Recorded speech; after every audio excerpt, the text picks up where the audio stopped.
عدل اسلام کی روح ہے، کسی قوم اور معاشرے کی زندگی اور بقا ہے۔ یہ صرف عدالتوں کچہریوں ہی میں ضروری نہیں، ہماری ذاتی زندگی میں بھی لازمی ہے۔ او اچھا، آئیے کاشف، تشریف لائیے اوپر۔ خیریت تو ہے؟ آپ کا چہرہ کیوں اترا ہوا ہے؟ بس کیا بتاؤں، میرا ایک دوست ہے، قریبی دوست، اسی کی وجہ سے پریشان ہوں۔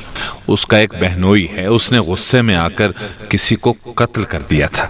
یہ 3 سال پہلے کی بات ہے۔ 3 سال سے اس پر مقدمہ چل رہا تھا۔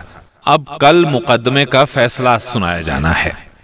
واقعی یہ تو بہت پریشانی کی بات ہے۔ ویسے کیا اس نے واقعی قتل کیا تھا؟ ہاں یہی بات ہے، اور اسی سلسلے میں آپ کے پاس آیا ہوں۔ میرے پاس؟ وہ کیوں؟ یہ بات مجھے بھی کسی کے ذریعے ابھی معلوم ہوئی ہے، پہلے معلوم نہیں تھی۔ کون سی بات؟ مقدمہ جن جج صاحب کے پاس ہے وہ آپ کے گہرے دوست ہیں۔ آپ کیا کہنا چاہتے ہیں؟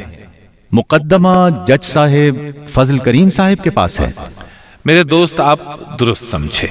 اب اسے اتفاق کہہ لیں کہ یہ بات کسی طرح میرے دوست کو معلوم ہو گئی، بس وہ تو دوڑا آیا میرے پاس۔ اس کا کہنا ہے کہ آپ ان جج صاحب کے اس قدر بے تکلف دوست ہیں کہ کیا کوئی اور ہوگا، لہٰذا اس کا مطالبہ یہ ہے کہ میں آپ سے سفارش کروں۔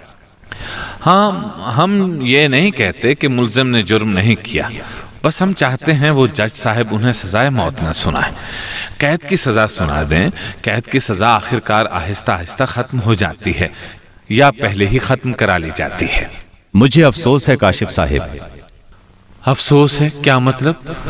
مطلب یہ کہ میں یہ کام نہیں کر سکتا، کروں گا بھی تو اس کا کوئی فائدہ نہیں ہوگا، کیونکہ جج صاحب فضل کریم صاحب اس بارے میں بہت سخت ہیں، وہ مجھے جھاڑ دیں گے۔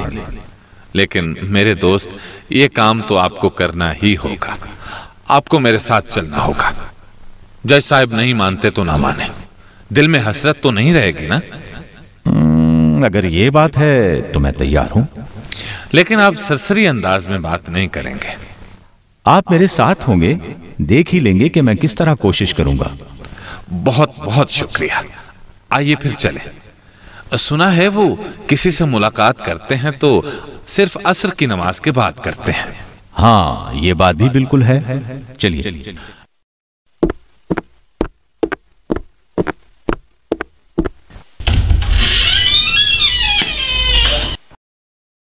السلام علیکم میرے دوست، آپ کی تعریف؟ وعلیکم السلام۔ یہ میرے دوست محمد کاشف ہیں، بہت اچھے بزنس مین ہیں۔ خوشی ہوئی آپ سے مل کر۔ علی احمد صاحب آج کدھر بھول پڑے؟ میں تو آپ کی شکل دیکھنے کے لیے ترس گیا تھا۔ بس جج صاحب مصروفیات۔ آج بھی محمد کاشف صاحب آپ تک لے آئے ہیں۔ خیریت؟ ان کا ایک کام ہے، مجھے سفارشی بنا کر لائے ہیں۔ تب تو انہوں نے بہت مفید سفارش تلاش کی ہے۔ کاشف صاحب بے فکر رہیں، علی احمد مجھے بہت عزیز ہے۔ یہ ہو نہیں سکتا کہ یہ کسی کام کے لیے کہیں اور میں نہ کروں، بس کام جائز ہو، ناجائز کام میں کرتا ہی نہیں۔ اب بتائیے آپ کو مجھ سے کیا کام ہے؟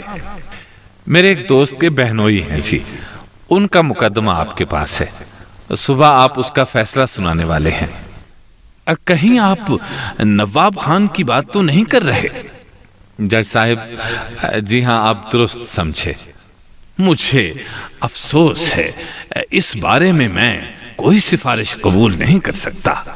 قانون کے مطابق ملزم سزا کا مستحق ہے، اسے سزا دی جائے گی، اس میں کوئی رعایت نہیں ہوگی۔ اب دراصل یہ میرا نہیں، اسلام کا اصول ہے، اور میں اس اصول سے 1 انچ بھی پیچھے نہیں ہٹ سکتا۔ ملزم نے اگر واقعی جرم کیا ہے تو اسے سزا ملنی چاہیے۔ یہ مطالبہ تو ہمارا ہے ہی نہیں کہ آپ اسے معاف کر دیں، رہا کر دیں۔ تو پھر آپ کا مطالبہ کیا ہے؟ بس آپ اسے موت کی سزا نہ سنائیں، قید کی سزا سنا دیں۔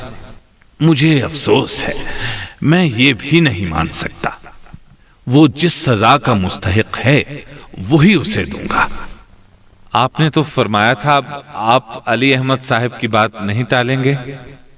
میرے گمان تک میں یہ بات نہیں تھی کہ آپ یہ مطالبہ لے کر آئے ہیں، کیونکہ ایسے کسی کام کے لیے علی احمد میرے پاس آ ہی نہیں سکتے، یہ مجھے اچھی طرح جانتے ہیں، پر نہ جانے کیوں چلے آئے۔ میں عرض کرتا ہوں، میں نے ان سے پہلے ہی کہہ دیا تھا کہ میرے جانے کا بالکل کوئی فائدہ نہیں ہوگا۔ جج صاحب اس بارے میں کبھی کوئی سفارش نہیں مانتے۔ آپ نے انہیں بالکل درست بات بتائی تھی۔ اس سلسلے میں پہلی بات تو یہ ہے کہ نبی کریم صلی اللہ علیہ وسلم کے پاس کوئی شخص سفارش کے لیے آتا تو آپ سفارش کر دیا کرتے تھے، لیکن اللہ تعالیٰ کی حدود کے سلسلے میں آپ کسی کی سفارش نہیں مانتے تھے۔ میں آپ کو بخاری اور مسلم کی ایک حدیث سناتا ہوں۔ قبیلہ مخزوم کی ایک عورت فاطمہ نے چوری کر لی۔ خاندان والوں کو بہت فکر ہوئی کہ اب اس کا ہاتھ کاٹ ڈالا جائے گا۔ وہ آپس میں باتیں کرنے لگے کہ اس بارے میں رسول اللہ صلی اللہ علیہ وسلم سے کون بات کرے۔ آخر انہوں نے فیصلہ کیا کہ سیدنا اسامہ بن زید رضی اللہ عنہما اللہ کے رسول کو بہت پیارے ہیں اور آپ صلی اللہ علیہ وسلم ان کی بات نہیں ٹالیں گے۔ انہوں نے سیدنا اسامہ رضی اللہ عنہ کے پاس معاملہ رکھا اور انہیں سفارش کرنے کے لیے کہا۔ سیدنا اسامہ بن زید رضی اللہ عنہما نبی کریم صلی اللہ علیہ وسلم کی خدمت میں حاضر ہوئے اور اس عورت کی سفارش کی۔ آپ کا چہرہ مبارک غصے کی وجہ سے سرخ ہو گیا۔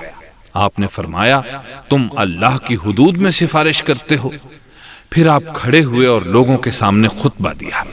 اس میں آپ نے فرمایا، پہلی قوموں کو اس بات نے ہلاک کیا تھا کہ جب ان کا کوئی معزز آدمی چوری کرتا تو اسے چھوڑ دیتے، یعنی اسے سزا نہ دیتے، اور جب کوئی غریب چوری کرتا تو اسے سزا دیتے۔ اور اللہ کی قسم، اگر میری بیٹی فاطمہ بھی چوری کرتی تو میں اس کا بھی ہاتھ کاٹ دیتا۔ اور اب دیکھیے، بڑے آدمیوں کو چھوڑ دینے اور کمزوروں کو سزا دینے کے کس قدر خطرناک نتائج نبی کریم صلی اللہ علیہ وسلم نے بیان فرمائے، یعنی ایسی قومیں تباہ ہو جاتی ہیں۔ تو میرے عزیز، میں اس قوم کی تباہی میں حصہ دار نہیں بن سکتا، یہ میرے اصول کے خلاف ہے۔ میں صرف اور صرف انصاف کروں گا۔ اگر ملزم نے جرم کیا ہے تو اسے سزا ملے گی۔ ہاں، غلطی سے غیر ارادی طور پر جرم ہو گیا ہو تو اس معاملے میں نرم سزا دی جا سکتی ہے۔ یہ معاملہ قتل کا ہے، اس کو کسی صورت معاف نہیں کیا جا سکتا۔ موت کی سزا کو قید کی سزا سے بھی تبدیل نہیں کیا جا سکتا۔ مجھے افسوس ہے، آپ جا سکتے ہیں۔ آپ نے ٹھیک فرمایا جج صاحب، ہم غلطی پر تھے، آپ درست ہیں، ہمیں معاف کر دیجیے۔ کوئی بات نہیں، مجھے آپ سے کوئی گلہ نہیں۔